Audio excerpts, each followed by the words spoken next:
तो गाइस आज के इस ब्लॉग में हम सीखेंगे नए नए तरीके। तो चलिए शुरू करते हैं।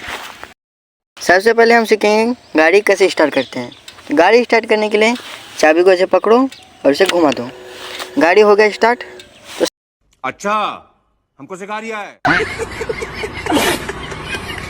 अब मैं बताऊंगा पानी पीने का तरीका। तो सबसे पहले ये जग से हम भरेंगे गिलास में और ये हाथ से पिएंगे। अब हम सीखेंगे लाइट स्टार्ट कैसे करते हैं। तो सबसे पहले अब इस प्रकार से बटन दबाओ और ये लोड हो गया लाइट शुरू। कुछ भी।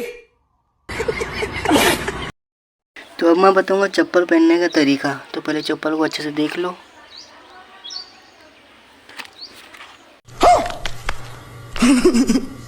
नहीं, हम लोगों ने गरीबी देखी है। अब ऐसे पहनो।